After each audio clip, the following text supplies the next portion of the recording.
dial in.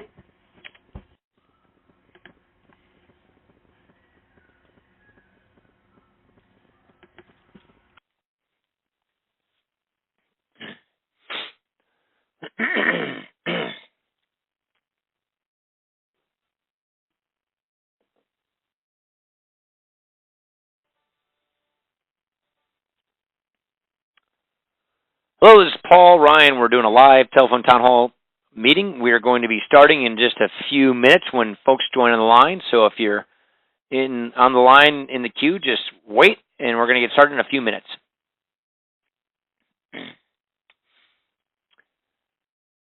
For those of you who just joined us, this is Paul Ryan. We're just waiting for the calls to go out for some folks to join on the line. We're going to get started in a few short minutes with the live telephone town hall meeting.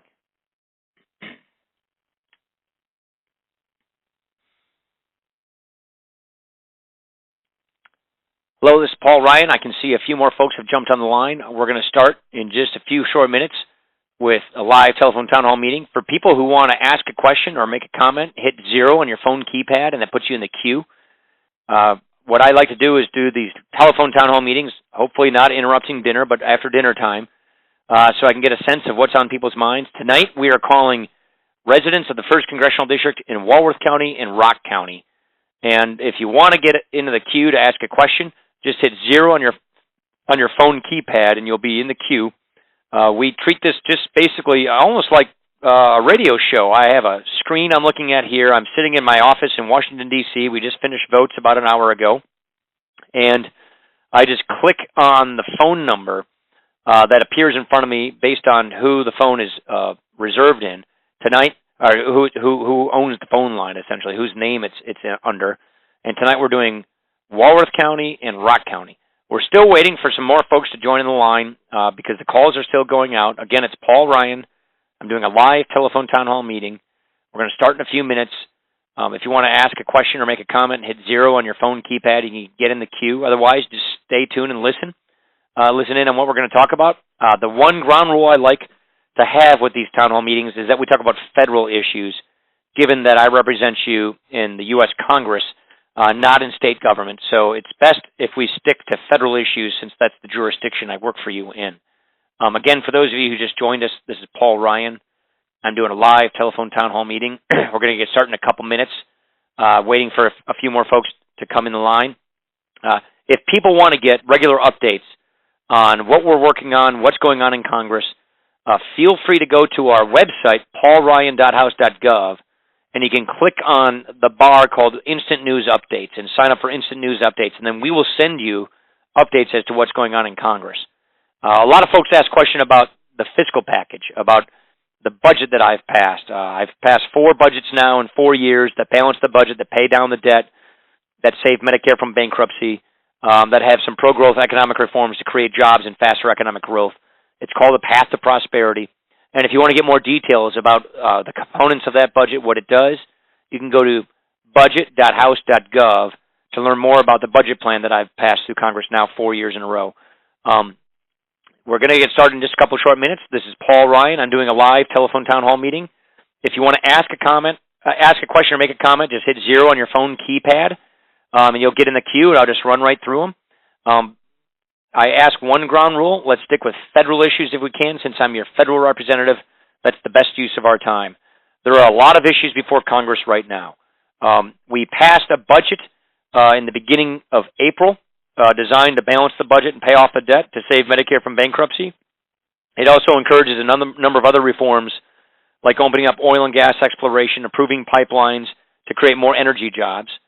We also want to make sure that we fix this tax system. We've got some real problems in that we are taxing American businesses, particularly our manufacturers, at much higher tax rates than our foreign competitors are. And we need to reform our tax system so that we make it easier for jobs to stay in America, businesses to stay in America, and be more competitive globally.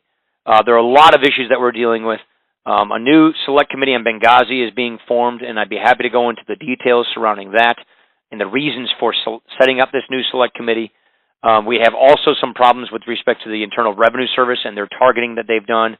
Congress is moving to hold one of these people at the IRS in contempt of Congress. and an investigation is occurring as to abuse of taxpayer rights.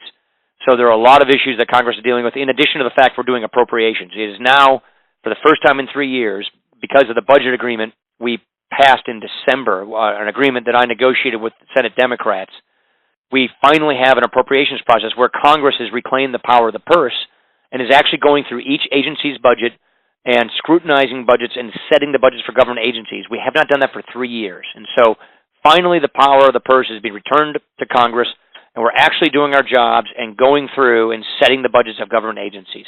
So that gives you sort of a quick walkthrough of some of the issues that we're dealing with here in Congress. For those of you who just joined on the line, this is Paul Ryan. I'm doing a live telephone town hall meeting. I'm going to get started right now. If you want to ask a question or get in the queue, just hit 0 on your phone keypad. We're doing folks in Walworth and Rock County, and this is the Ackley family. Hopefully you're there. Did I get your name right? Can you hear me? Hello? Can you hear me? Oh, I think he just hung up. Yep. Okay, the Lazio family in Lake Geneva. Can you hear me? Yes, hello? This is the Lazio family. Hi. And you've been a hero for many, many, many years. My question is, what makes the beauty of America is the capitalism. I am not a capitalist. I don't have that much money. But we have earned the respect of the world because of the way that we handle the budget, the expenditures, and all that is associated with the expenses. Is there a way that we can stop socialism to creep up upon our country? Well, yeah, there's a way we can do it, which is prevent it from happening in the first place by getting our policies right. I think you put your finger on the key success of America, which is its people, but the political system we've had. And the political system we've had is a democratic republic based upon a free enterprise in capitalism. And there is not another economic system that has done more to help the poor, done more to help people rise and to reach their potential than our system of free enterprise and democracy. It has made us strong internationally. It has helped us set the world economy in the right direction, based upon the rule of law, based upon transparency. And what has been very important about our system in America, it has helped people rise up tremendously. And it's slowing down right now. And income mobility and upward mobility are slowing down in America. And I think one of the big reasons is because of our government. I think our government has put a lot of barriers in place that is making it harder for jobs to be created, for the economy to grow, and therefore for people to get more opportunities. I think we need to do more to clean up our schools and our education system so that people, especially low-income kids, can get very high-quality education so they can access opportunity and make the most of our lives. I do worry that our government's getting too big, that our government's borrowing and spending too much. We will have a debt crisis in this country, which will be very ugly for the least among us, for people who are on the safety net, if we do have a debt crisis, and that's because of all the borrowing and the extra spending. We are living at the expense of the next generation, and it's very important we get that under control. That's the budget I just passed 3 weeks ago. It balances the budget. It pays off the debt. It cuts about a little over $5 trillion over 10 years from federal spending by getting rid of waste, getting rid of cronyism, and that's one thing, a threat to capitalism I worry about. Both parties, Republicans and Democrats, have mistakenly subscribed to what I call crony capitalism or corporate welfare, where they sort of pick winners and losers in the marketplace, and that's traditionally the bigger corporation, the well-connected. We need to get rid of cronyism to really embrace free enterprise, and our budget seeks to go after that. We also need to reform our very important entitlement programs that people work for and earn, like Medicare. They're going bankrupt, and we have to reform these programs so that they don't go bankrupt, number one, number two, but so they don't bankrupt the country and create a mountain of debt. And I think we have to get better economic policies that are aimed at faster growth, less regulations, lower tax rates, and not a debt crisis. So basically, there's really no substitute, Mrs. Lazio, for getting the basics right. Limited government, free enterprise, low taxes, and getting government to live within its means. Our government for too long has lived beyond its means, And any person or any government that lives beyond its means today necessarily has to live below their means tomorrow.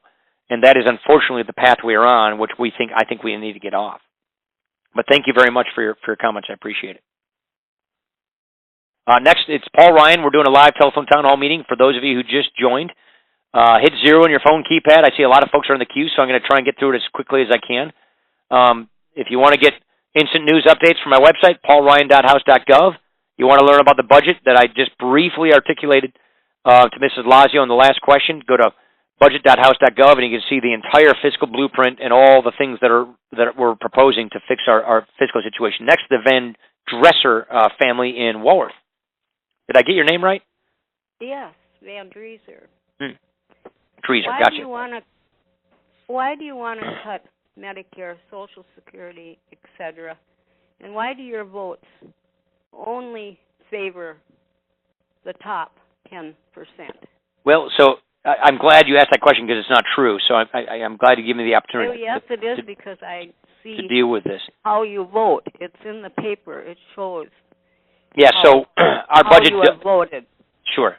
So my budget doesn't cut Medicare. It actually grows Medicare. What I do is try to solve Medicare from insolvency. You have to remember that Medicare Trust Fund goes bankrupt in 2026.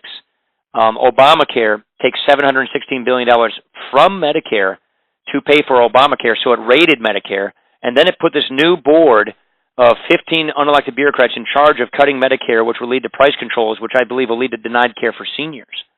And so what my budget does is it is not cutting Medicare. It's actually designed to save Medicare for the next generation so that it's solvent and secure so that they have it when they retire. It doesn't affect Medicare benefits for anybody who is in or near retirement. If you're on Medicare, if you're about to retire, no change other than we stop Obamacare's rate of Medicare, and all that money that was taken from Medicare for Obamacare goes back to Medicare. So that's just to clear the record up, what we proposed there. My budget hasn't touched Social Security once. I've never, ever once voted to cut Social Security. I've always proposed various reforms to shore up Social Security for the next generation and make sure that people in or near retirement get exactly what they have coming to them, what they earned. And we've got to do things to make sure that the next generation, people who are younger than 55, have a system that's there for them. When you vote on budgets, when you vote here, it's not as if we look at the economic pie of life as some fixed thing where we're deciding who gets what slice. This part of America, we want to give them more money instead of that part of America. That is not how it works. That's not how I think. The economy is dynamic. Life is dynamic. And what I'm trying to do with my votes, and if you're talking about lowering tax rates, I try to lower tax rates across the board for all families, but particularly small businesses, which is where our jobs come from. And when we have the highest tax rate on small businesses, as high as 44.6% in America today, yet our foreign competitors are at 25% on average. The Canadians are at 15%. That makes it really hard for America's small businesses, like Wisconsin manufacturers, to compete, succeed, survive, and create jobs. And so, yeah, when I lower tax rates on small businesses, many people will say that's the rich, because small businesses pay their taxes as individuals. But you have to remember this is where most of our jobs come from. And so when we propose lowering tax rates, we do so across the board for all families and businesses because we think it creates more economic growth. And so that's why I do what I do. But I appreciate your point. Next, this is going to be a difficult one to pronounce, the Tschetter? Cheddar. Say it one more time. Cheddar. Okay, thank you. Cheddar. Sorry. It's Cheddar. Okay, Cheddar. Gotcha. Yes. You got a lot of consonants there. Hi. Yes. Thank you. Enjoyed that last response. I have one request and two questions, so I'd like to rattle them off in a row quickly. Sure. And then appreciate your responses. My request is that the GAO, the Government Accountability Office, sure, came out with excellent, highly specific, department-by-department reforms of redundancies, waste, yes, fraud, and so on in 2010. Yes. It's still up on a website, and Congress hasn't touched it. I'm pleased to hear you say reviews are happening department by department now. My request, Representative Ryan, is would you please bring that 2010 GAO report to the attention of Congress? Yeah, we included it in my budget, actually. So we took that GAO report, which Senator Coburn requested, and included it in our budget as a call for this is what the Appropriations Committee that now writes the budgets of these government agencies needs to follow and look at. So totally agree with you. I've read the report cover to cover. And we said in our budget this is what we need to go after, these redundant programs. And now that we have the power of the purse. What's that? Is this in the latest version? No, it's in the one we passed when that report came out. But what's become of it then? Yes, so not until this year. Let me back up. So when that report came out, we said this is what Congress needs to act on. But we never had a budget that passed the Senate until just this last year. And if the Senate doesn't pass a budget, even though the House does, the budget process stops there. And so government spending on government agencies, they just take last year's spending and move it forward this year. It's called a continuing resolution. And so Congress doesn't actually go in to each budget of each agency and actually rewrite that. Only until this last year. It's the Murray-Ryan budget agreement, the agreement I got with Patty Murray, because for the first time in 3 years, the Senate passed the budget like the House. We then negotiated a budget agreement, and we passed that. So now, since that report was written, we actually have an appropriations process where Congress will actually go through each agency's budget and write that budget and work on these redundancies. And so this report, we think, we haven't had a chance to even act on some of these recommendations since it came out, because until now, when we have this opportunity to actually write the appropriation bills, because we finally have a budget agreement. So this is the first crack we've had since that report came out to actually put some of its recommendations in place. And that's something that we're very cognizant of, and it's something that when it came out I called for and sent to the Appropriations Committee through our budget. This is what you need to look at and focus on. And that's what they're doing now. They're having hundreds of hearings in the Appropriations Committee. That's the committee that writes the budgets of these agencies, going through just this GAO report and many other reports like it to hold scrutiny to these agencies. And what we're saying is, here's how much money you have. You've got to cut their budgets. You have to consolidate. You have to go after waste and redundancies to make this budget work. And we just started this process last week, and it's going to take us all through September. Well, that's really good news. Thank you very much for that. And my the two questions, and for whatever response you may give. One question is, would you support a fair tax?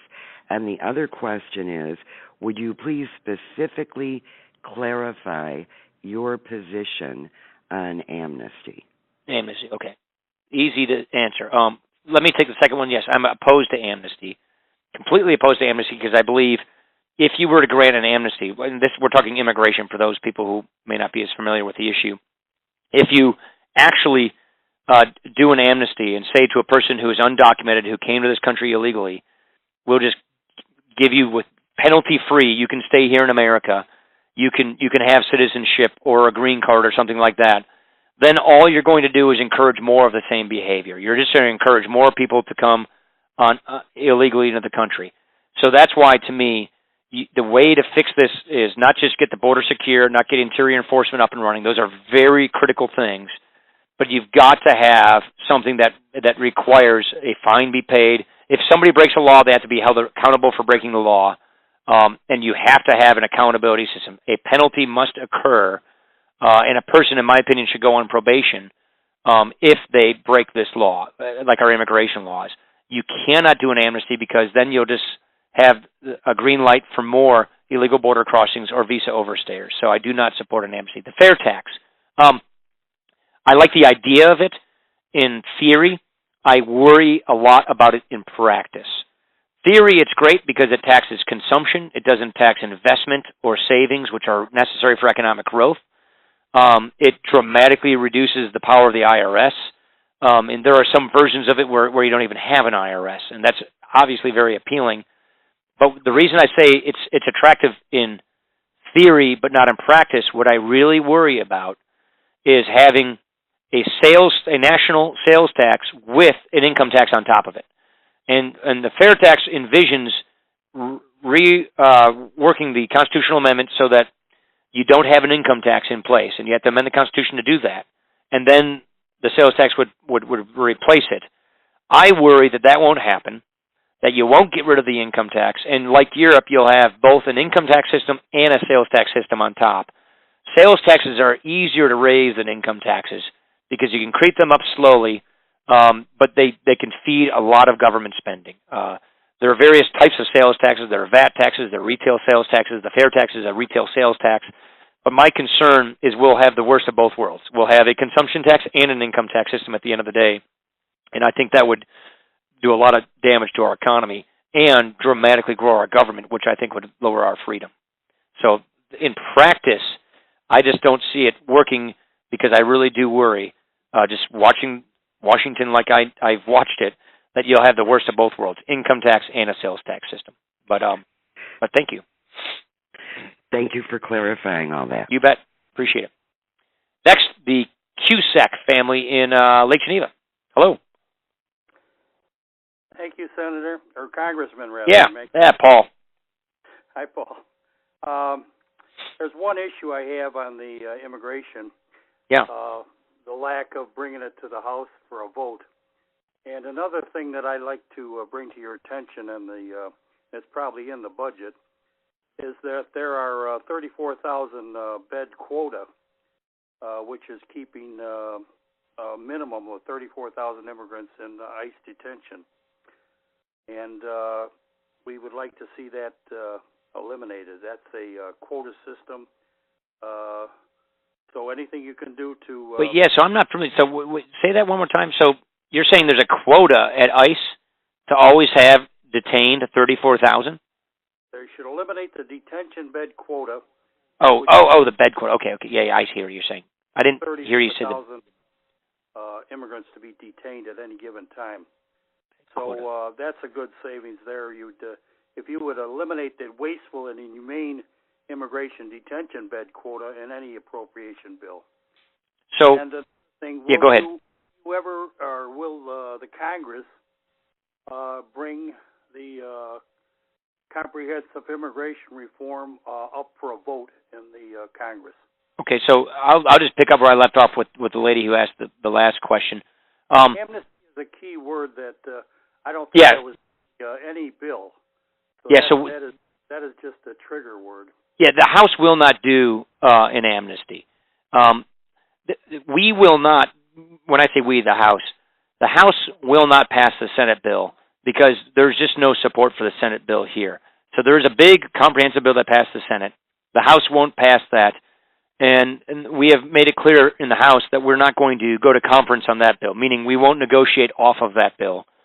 But what the House has laid out is a series of principles which will follow from that legislation to take immigration reform in incremental pieces so that people understand what it is we're doing.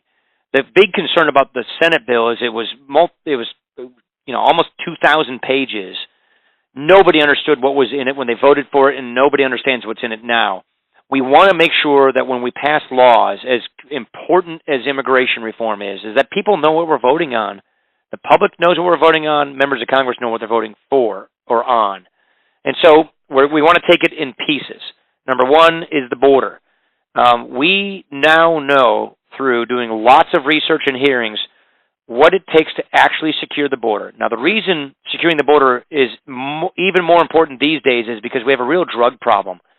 We have a drug problem in Wisconsin high schools. We have heroin coming into our schools because of porous border and drug cartels south of our border. So we've got, for national security reasons, for economic security reasons, we've got to secure the border. And that is a piece of legislation that we need to pass that guarantees that we're going to get the border secure. Another problem with immigration is identity theft. We need to have an electronic verification system so that when a person goes to get a job, the employer can electronically verify that they're legally a president of this country and they're legal to work, that they can actually work and that they're a lawful citizen or lawful resident with a work visa. That has to be up and running. That's another piece of legislation. Third piece of legislation is in order to secure the border, you have to have a guest worker program so that that economic immigrant, that person coming to work to find a better life for themselves, has a tamper-proof guest worker card that they can access so they can come through the front door instead of crossing the border illegally.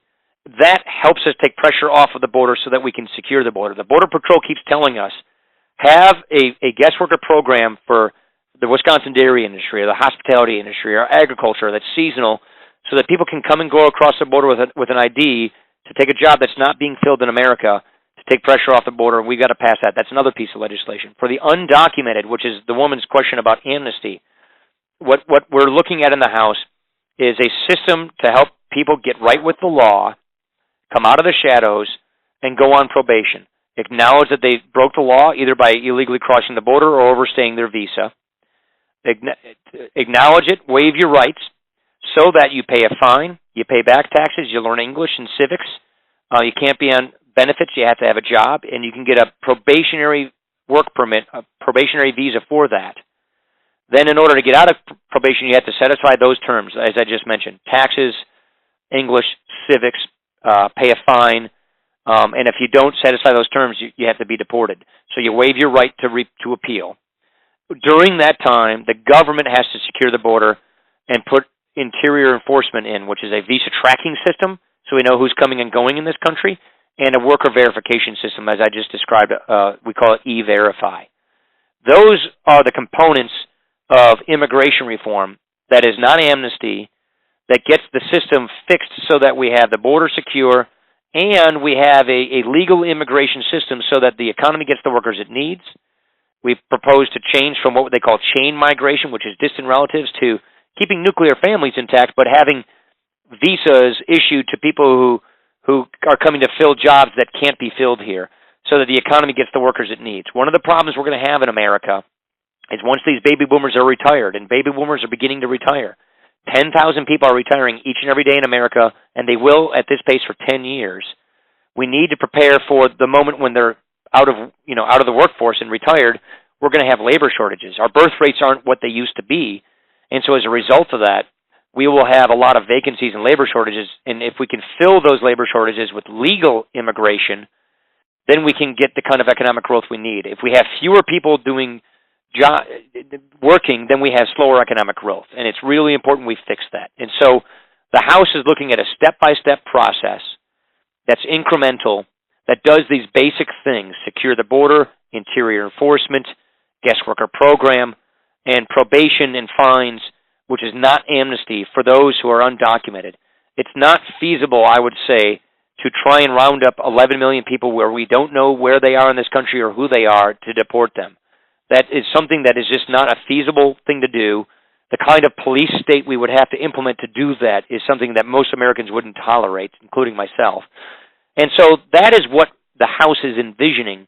And right now we're trying to have a conversation with our members to decide whether or not we can bring this for a vote or not. And the big concern that guides House Republicans, and I know I'm taking a long time to give you an explanation here, but it's a very important subject that we're looking at right now, is can we trust the administration to fulfill and implement the laws Congress passes? And that's a huge problem we have because the president has proven that he's, on occasion, not willing to enforce laws.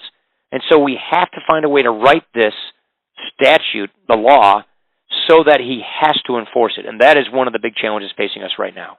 But will you bring a bill up even in increments and pieces? Well, that's our intention. That is our goal. The question is, we won't bring it up if it's going to fail. We want to bring up legislation if we know we can pass it. And so we're trying to find out whether or not we have the votes to pass this or not. And that's why we're having hearings, talking with members, and trying to make sure that this legislation is written correctly so that it has to be implemented and that the executive, in this case President Obama, can't just selectively enforce it. So I don't know the answer to your question because we don't right now yet have the votes to pass it. Well, will you oppose that detention bed quota? I'm going to look into it. I don't know enough about it to even give you a good answer, but I didn't know there was a 34,000 quota. I've heard of detention beds, but I didn't realize there was this quota that you're mentioning. Yes, there is a quota, and that's it seems to be a quota that a roundup occurs in different cities. Yeah, I'm not. I did not know about this, so I'll take a look at it. Okay, thank you, sir. You bet. Thank you. Again, this is Congressman Paul Ryan. We're doing a live telephone town hall meeting, talking to people in Rock and Walworth counties. Hit 0 on your phone keypad to just get in the queue, and we'll just keep going along. This is the Farmer family in Lake Geneva. Thanks for having a very easy to pronounce name. Oh, yeah, it's a fine Wisconsin name. Yeah, very much so. Thank you, Paul, for all that you do. I have two issues I want to bring up to you. One is, I believe there's a law for passing a budget in the Senate. Yes. Seeing the Senate did not pass a budget for, 4 or 5 years, this law apparently has no teeth. That's and correct. Should be considered, and therefore should be considered a suggestion and not a law. I think that you make a really good point about that. It had been 3 years since the Senate passed the budget until they just did one last year, and now we have a budget agreement, which means we're finally, exercising the power of the purse. I have a bill, budget process reform bill, to put more teeth in this law to make it a binding resolution, a binding law. But I can pass it out of the House, but not in the Senate. I've passed a number of these budget reform bills to rewrite the way the budget process works, so that you actually have real spending caps that you have to live within, so that you have a process that cannot be ignored. I passed a number of these bills out of the House. I'm going to pass a couple more this summer. Problem is getting them through the Senate's the challenge. They don't intend on bringing them up. We did one thing last year, which got the Senate to pass a budget, and we passed a resolution that said, this is our constitutional duty and obligation in the legislative branch to budget. We have the Budget Act, which was written in 1974, that says we're supposed to budget every year. The House has been doing it. The Senate hadn't for 3 years. So we passed a resolution saying you don't get paid as a member of Congress if you don't pass a budget. We're not saying what kind of budget you have to pass, but you just don't get your paycheck until you pass the budget. We passed that. Now, the Senate didn't pass the No Budget, No Pay Act, but once the House passed that, then they passed the budget. And so last year, after we did that and threatened to withhold pay for members, they passed the budget. And that's why we have a budget agreement now, among some other reasons. I agree with that, and thank you so much. My second issue deals with the Veterans Administration. Mm-hmm. Recently, we've heard a lot about the problems with the hospitals in Arizona, right? Forth, where this treatment was denied. This problem, is I'm afraid that the problem is because the top echelons in the VA at these different institutes are trying to please Congress and Washington with the correct numbers that they request with rating decisions and so forth, rather than taking care of our vets. Now, I am a vet. I am, basically dying from Agent Orange from Vietnam. However, I am being treated now for the last year at the VA. I have never in my life received better treatment. Are you in Madison or Zablocki? At Zablocki. Zablocki, yep. Yeah, that's where I get most of my treatment. A lot of it's out at Union Grove. Yep. All the people I've been treated by, all the people that I deal with are absolutely superb. They're terrific. But unfortunately, they aren't the ones that dictate what numbers go to Washington, and Washington demands numbers on, for instance, ratings and so forth, rather than taking care of those of the veterans. Now, I know, it's no secret that, the problems I have with my lungs and my heart are going to kill me. But this team of what I call the Keep Bill Alive team are doing their damnedest to make it take as long as possible. I'm very proud and very happy. You have a good attitude about it. Treated by them. Yeah. So, Bill, my problem is the VA is getting downed. They're getting trounced by the media and everything. There's tremendous amounts of great people who work there and do a great job.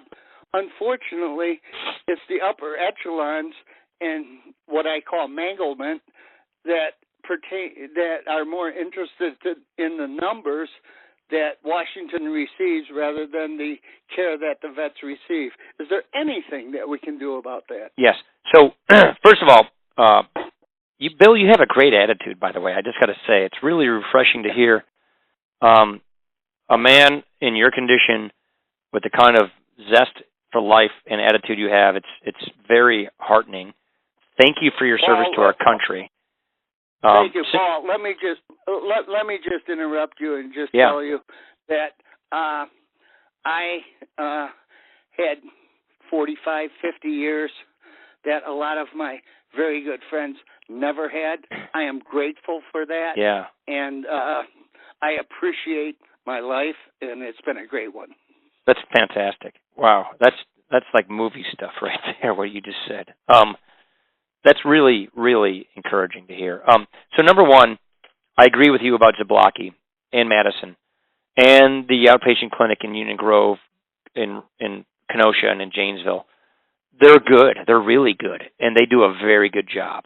And I have made that comment up here, which is that Arizona hospital, that is not what it's like in Milwaukee. That is not what like the VA we have here in Madison, Milwaukee, or in our community in Wisconsin, our communities. Point one, point two, we keep giving the VA every dollar of appropriation that they ask for, that they say they need to process the health care claims of our veterans. It's really the only government agency that in some cases we actually add more because we're not sure that they're getting enough. It's the only government agency where we give them what they ask for. Even the Pentagon's getting less what they ask for, and they've usually been a highly preferenced agency. And it's because we want to make sure that the VA has what they need to do to service this. Here is the frustration. And this is where I think you're right about the DC management of the VA. There is a waiting list and a backlog for processing claims for veterans in Wisconsin as well. And I've met with the VA in Wisconsin to try and figure out how can we get through this backlog of claims where you have people waiting months and months to get their claims processed, veterans to get into the system. And we are very frustrated at the slow pace of change on this. We do hold the bureaucrats in Washington accountable for making sure that this gets done. And what I worry is now happening from my own visits with the VA in Wisconsin, with the VA local administrators at Zablocki and other places, is that it's kind of what you just said, that Washington is pushing paper. They're trying to satisfy the pressure they're getting from Congress by just giving them numbers and having numbers and metrics met when they're actually not servicing veterans and processing their claims. So what I really worry about is they're playing a numbers game to try and impress Congress that they're making progress when they're actually just shuffling paper. I'm simplifying here, shuffling paper and not actually getting the veteran through the process into the hospital or into the doctor's office to get their claims processed and to get the health care that they deserved. So we do have a backlog problem. Part of it stems from the fact that the VA is now going paperless. They're going from a paper-based system of paper-based records over to a digital-based system, and that conversion is complicated, to say the least. You're taking a person like you who have records going back to Vietnam and taking all those paper records and digitizing them on a common digital format, and that is just very time-consuming, and that's frustrating. When it's done, it's going to be a much better system, but right now we're going through this transition process. But I would agree with you. Here in Wisconsin, we have really good VA facilities. My concern about our area is the time it takes for a newer veteran to get his claims processed, and we're really working hard at getting the VA to do that. And we're meeting every expenditure that they request because this, to us, is the high priority spending of all things that government does. But thank you, Paul. Yeah. If I may, I would say that the funding is not the problem. It's what I call manglement or management in most people's terminology. Yeah.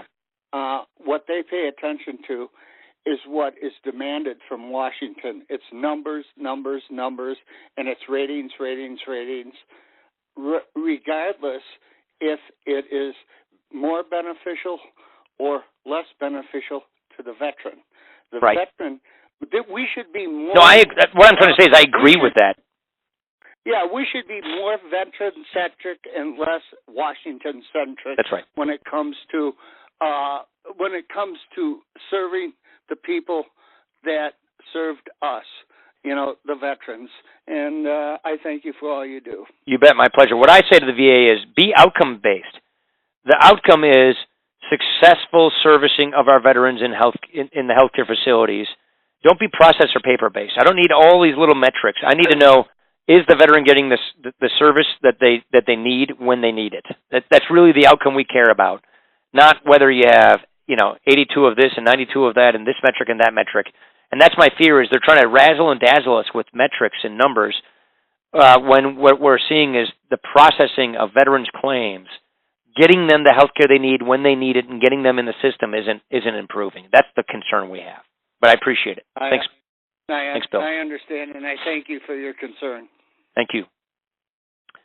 The Bond family in Delavan. Again, this is Paul Ryan doing a town hall meeting. Just hit 0 on your phone keypad if you want to get in the queue. Hello. Are you there? Oh, I guess they dropped off. Okay, the Baumeister family in Burlington. That must be on the Walworth County side. Can you hear me? Yes. Yeah. Can you hear Go me ahead. now? Yeah, I can hear you fine.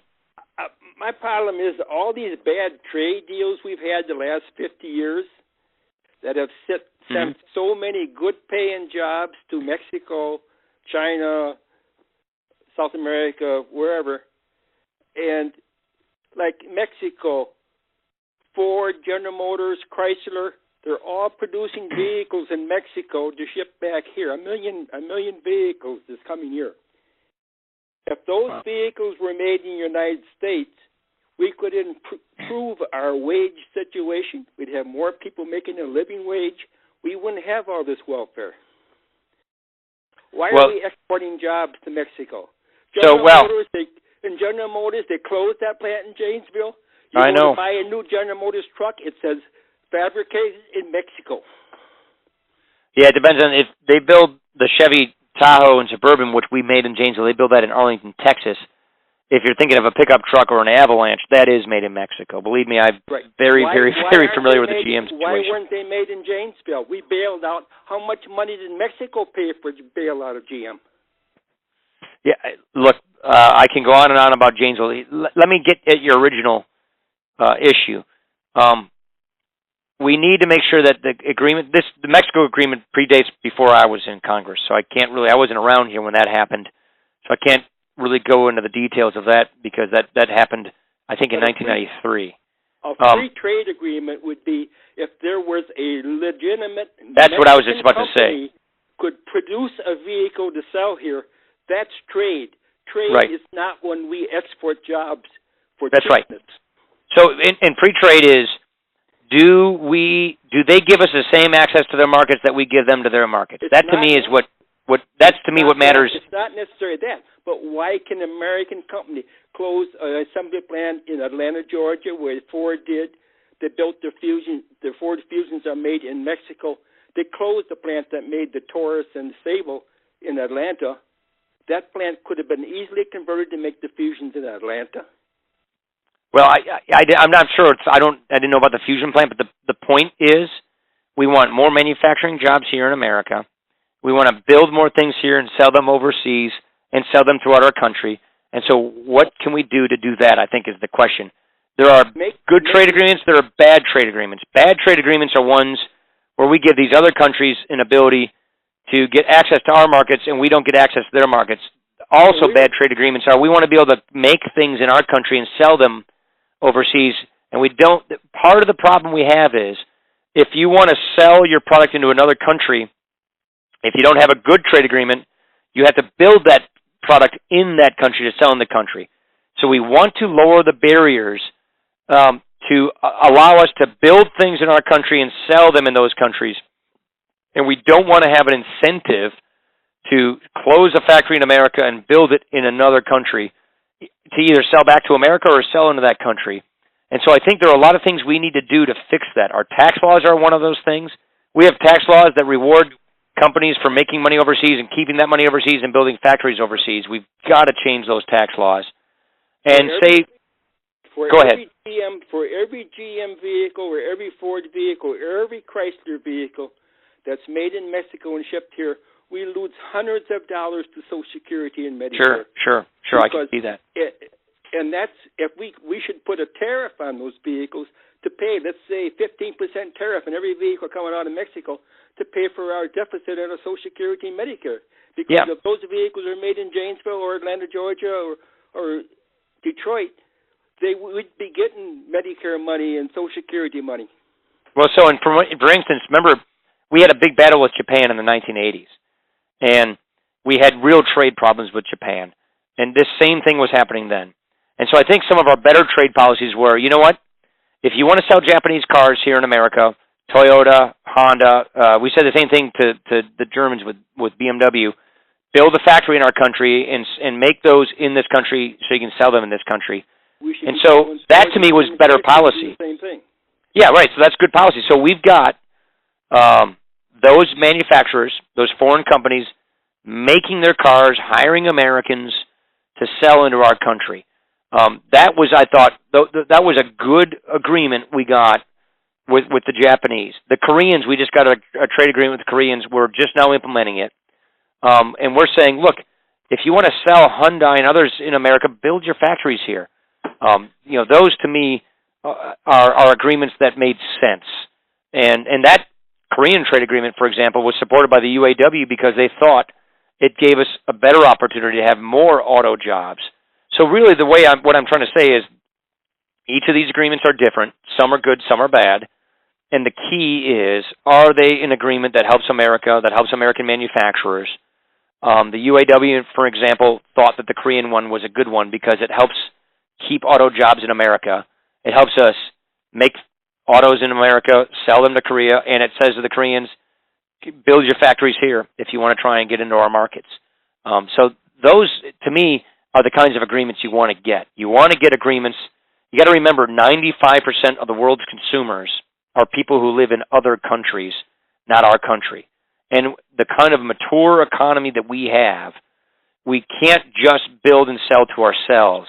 We make more than we could possibly consume as Americans, so we have to open up markets to sell to foreign countries. And we have to just get good agreements that allow us to do that. If we had no trade whatsoever and produced all of our clothing, all of our appliance, Whirlpool bought Maytag and closed the Maytag plants in Iowa and sent those jobs to Mexico. If we had all those jobs here, we would have a living wage for everybody. We wouldn't have all this welfare. Well, no, what I'm saying is we already produce more than we can consume as a nation already. No, we import more. The balance of trade says well, no, that's we import more than we sell. That's true, but that's the macro trade deficit you're talking about. We can go on and on, but yes, that's right. One of the things we could do to narrow our trade deficit, the biggest part of it is oil. If we can get our own oil and gas from our own country, which we have the opportunity to, we could dramatically lower our trade deficit. Because right now, the biggest part of our trade deficit is the fact that we import oil from the Middle East. The biggest deficit country is China. They don't export no oil to us. No, but the biggest part of our trade deficit, that's the biggest trade deficit country, that's true, but the biggest part of our trade deficit is oil. It's more than one country. It's Venezuela, it's Saudi Arabia, it's Kuwait, it's Iraq, it's all over the place. Why don't our trade agreements have labor and wage standards? Some do. Not very many. If they had wage and labor standards, how come our auto companies went to Mexico and United Auto Workers ain't allowed in Mexico? Yeah, I don't know the answer to that one. That's before my time, but I appreciate your comments, Mr. Baumeister. I want to give other folks a chance here, but thanks for your input. Appreciate it. Take care. Again, this is Paul Ryan. I'm doing a live telephone town hall meeting. Next is the Murray family in Elkhorn. Paul, thank you for taking time to talk to us tonight. You bet. Appreciate all you do, and we support you. I have two questions that will sound like they're opposite each other. I think they lead to the same final question. I'd like to get your comments on it. Entitlements. what do we do to minimize entitlements? This country was built upon a work ethic where you had to, if you wanted money, you worked for it. We had some programs that were set up many years ago, the CCC, the WP, things like this, where you worked to get money. Right. You didn't just sit home and collect it. And I would like to know what your thoughts are to do away with that, minimize it, or gradually take it from the level it is today. My other question that is on the other extreme is, what are we going to do? And you touched upon it with this other gentleman, but didn't go into it. What are we going to do to get the people in Congress to understand the value of a Keystone pipeline, to understand the value of the oil and gas, coal up in the Dakotas, and the gas down in the southern states, and bring that online, supply our needs here, lower our gas prices here, and even sell to the rest of the world rather than buying off them when we've got enough here. That would then go back into my first question regarding work and work ethics and people being gainfully employed rather than being in an entitlement program. I've kind of run roughshod over all these things without giving any long descriptions. There's more to entitlement than just the few words I've said. But maybe that'll give you enough of a gist of what I'm thinking, and maybe you can address that for me. Got it completely. Absolutely. So entitlements is a very broad word that can mean a lot of programs, but what I think you're basically talking about are welfare entitlements, welfare programs. The answer to this, the quick answer to me is have work requirements for able-bodied adults. If, as a condition of receiving welfare, you have to work or be seeking work or getting job training for work. Give you an example. In 1996, Congress did welfare reform, which was cash welfare. That was, they called it AFDC. And people would get cash welfare before this law, and it was no time limits. They could get it for a long period of time and no work requirement. Welfare reform passed and said there's a time limit on how much assistance you get for an able-bodied person, and you have to work, or you have to be searching for a job or getting job training. When that passed, it dramatically lowered child poverty. It dramatically increased single parents going into the workforce, and it helps lower the poverty rates. But it was one program. There are approximately 92 other welfare programs that the federal government runs today, spending about $800 billion a year, which do not have those kinds of reforms. And so what we are proposing, and this was in my budget, I'll take food stamps, for example. What we're proposing is for able-bodied people, as a condition of receiving such assistance, you have to have we have to put work requirements and time limits. It lasts for a certain period of time to give you that hand up, and you have to go to work, look for work, or be enrolled in a job training program to learn skills to get a job. That, we think, is very important because the goal of these programs is not to keep people on welfare or independency. The goal is to get them into work so that they can make a better life for themselves, so that they can rise, so that they can earn more and reach their potential. Now, you need to have a safety net for the person who is not able-bodied, the person who's disabled, or the elderly person, the person, who can't help themselves. And that's what the safety net is there for, and it needs to be a compassionate safety net. But for that able-bodied person, it is supposed to be a temporary hand up to get them up and on with their life. And so we passed a number of elements of that in our budget. I'm also working on legislation this summer to go even deeper into this and work at sort of customizing these entitlement benefits, these welfare benefits, with these principles involved, with the goal toward getting people into jobs and on to a better life. But you have to have the right kind of incentives and requirements as a condition of welfare assistance. Keystone Pipeline, oil and gas, it's a perfect segue into, we have the potential of creating millions of manufacturing jobs over the course of this decade in this country for people who need work, like people who are, not working or who are receiving welfare. And that's why I think it's a win-win. The House has passed Keystone Pipeline legislation. The Senate hasn't. The President won't act on it.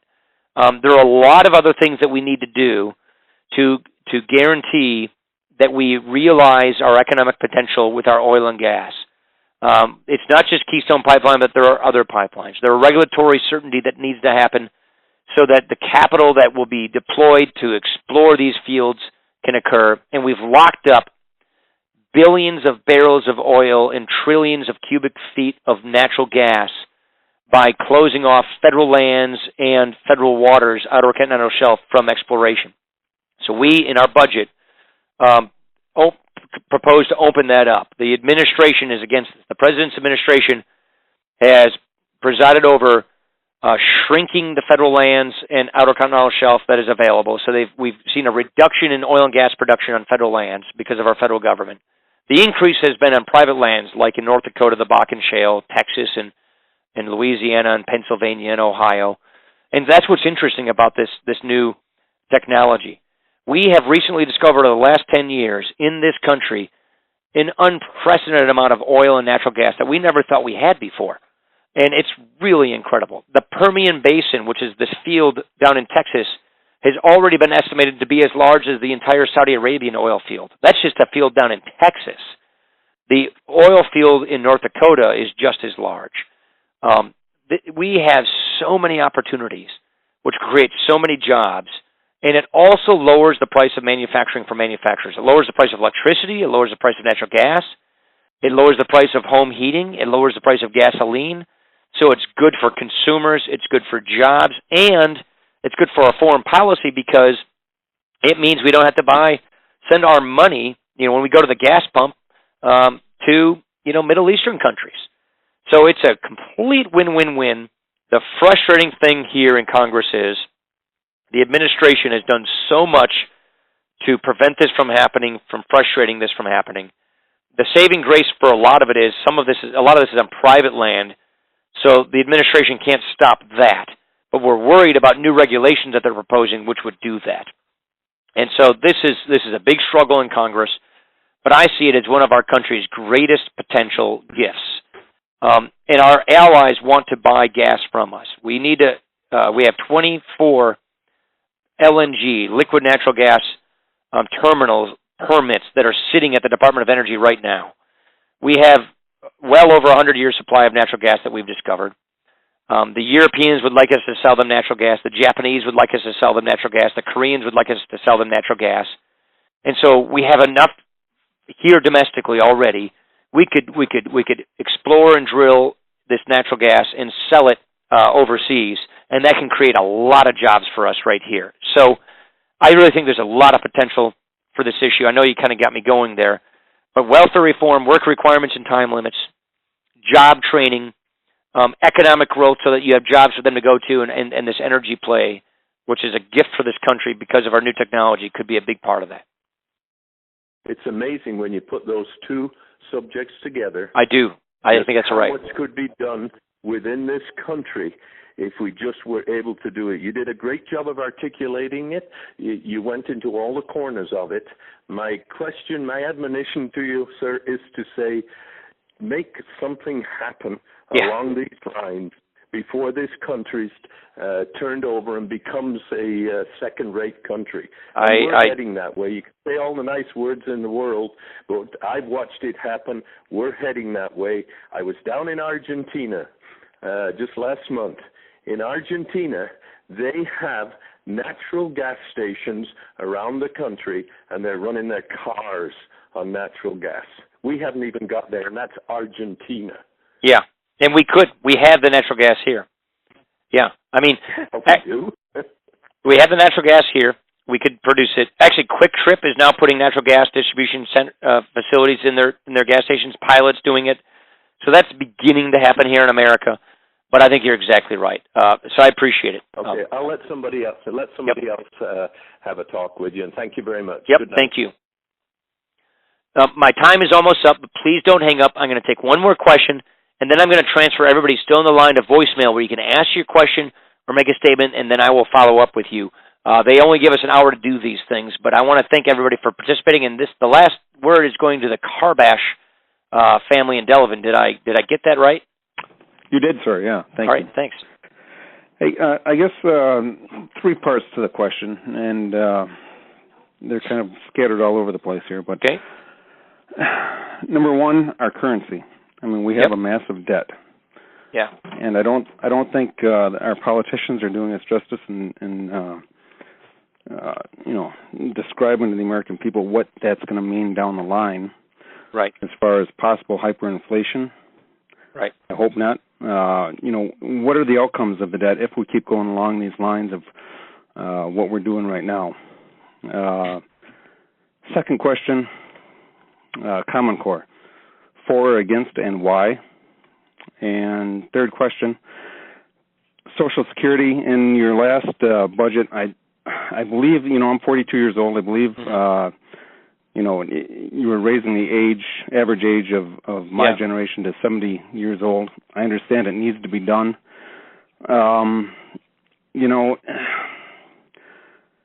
70 years old, who's going to want to hire a 65-year-old guy to work, another 5 years in a company just to get to that 70 years old to collect the Social Security? I work for a large food manufacturing company, and I don't know anyone over the age of 60 that works there. So we're talking another 10 years of working until, just being able to collect Social Security. Sure. I don't agree with the program. I think it was a Ponzi scheme from the start, but we are where we are. I paid a lot of years into it, and here we are with it. What are we going to do? Sure. Okay. Let you talk. Sure. Yeah. No, I appreciate it. Thanks for asking it like that. Just 1, 2, 3. It's very efficient. Currency and debt. I too am very, very worried about this. We have a monetary system that we describe as fiat monetary system, which means our money is governed by men, not by rules, but by really the will of the Federal Reserve. And what's wrong with that is it means it's up to the subjective judgment of the people at the Federal Reserve.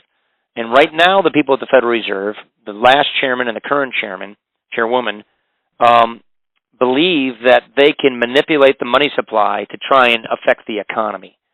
And what that risks is reducing the credibility of our currency. Money is supposed to be a reliable store of value so that your days, a hard day's work earns you tomorrow what it should earn you today. And so you want to make sure that your money is a reliable store of value. And if your country debases your currency, and therefore inflates your money, it is taking away the value of your work and what your work can buy.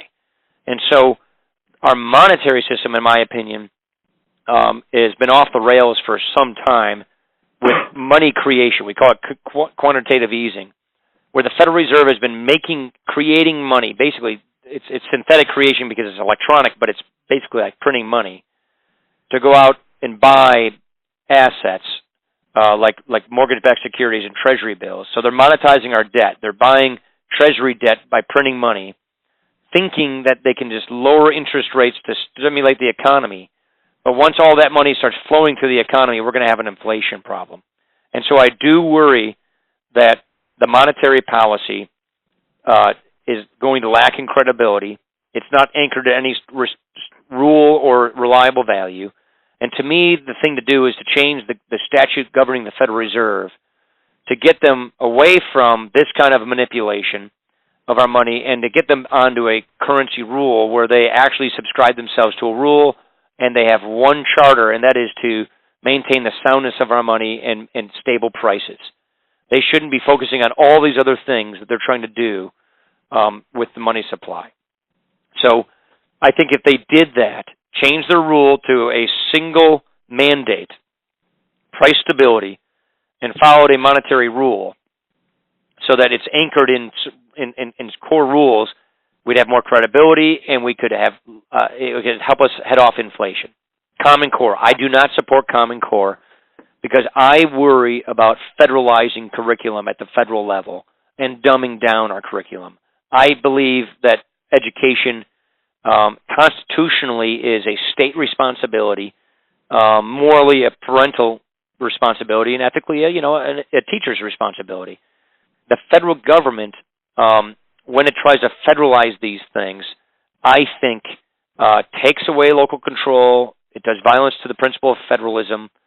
But more importantly, I think by federalizing curriculum, which I worry Common Core could lead us to doing, and there are other things that fold into that debate, I think you could.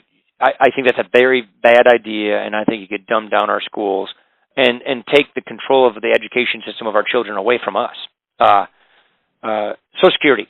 My proposal is to do age indexing, which means you raise the retirement age for people 55 and below. Don't change Social Security for anybody who's 55 and above in any way whatsoever. But because it's going bankrupt, and because we're living longer, the challenge was when Social Security was started, the retirement age was set at 65, and life expectancy was 63. So, the numbers added up really well. Well, life expectancy for men are 79, and for women 80, 81 now. And so we're living longer, but we have the same system, which was never designed to be solvent this long, and that's why it's going bankrupt. And so the proposal that I've advocated is for people who are 55 and below, like you and me, you follow the longevity tables. That means the retirement age would go up 1 month every 2 years. So it wouldn't reach the age of 70 until the year 2103. So we're not talking about going to 70 tomorrow. We're not even talking about going to the age 70 this century. We're talking about slowly raising the retirement age to reflect longevity in this country. And the schedule of longevity that the Social Security Administration estimates is that longevity grows, meaning our lifespans grow, about a month every 2 years. And so it would simply reflect that. Doing that right there solves about a third of our shortfall, our fiscal problem with Social Security, to make it solvent so that we can have it when we retire. And that's it. Excellent. Yeah. And one last quick little question here. I think your last budget increased the growth of government. Spending did increase. It cut $5.1 trillion from spending, but you're right. Instead of spending growing at 5.2%, it grew to 3.5%. You know the reason why? Because the baby boomers are retiring. More people are collecting Social Security and Medicare. Okay, and I realize once you get in there, it kind of becomes a machine of itself. But I think the country is kind of gearing towards cutting the growth of government. Favorite president was Calvin Coolidge. I think it would do a lot of politics good to look at what he did.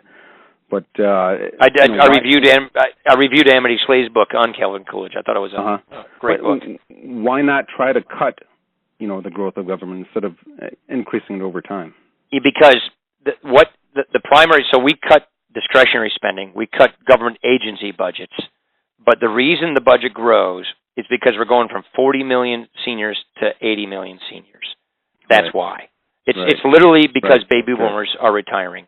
So it's not that I'm growing government agencies or saying more for the Department of Commerce or more for the Department of Education. I'm actually cutting all of that. Okay. It's simply because we're doubling the amount of people over 65 in this country over a generation. Okay. And so what would a solution be to that? I mean, that's a much longer. Yeah. That's a much longer conversation, but that's right. And you can download my budget to look at it. But I think Medicare reform, bringing more free enterprise and more choice and competition for younger people. The Social Security thing I was just telling you about, longevity indexing. I think you got to reform these programs so that they're solvent. But make no mistake, when you are doubling the amount of retirees in this country and the benefits they consume increase in cost about 6 to 8% a year, that's the budget challenge. Oh, sure. Right. Yeah. So that's why. So it's not that I want to grow government. It's that we have to keep our promise to our seniors who are retiring. Right. Okay. Yeah. Okay. Excellent. Good. Yeah. Good job. Well, thank you very much. Yeah, you betcha. You bet. Thank you. Okay. Thanks. Okay. All right. Thank you for participating in this telephone town hall, everybody. I really appreciate this. Just getting the questions tells me what's on people's minds. I find that this really helps me supplement the town hall meetings I do in person.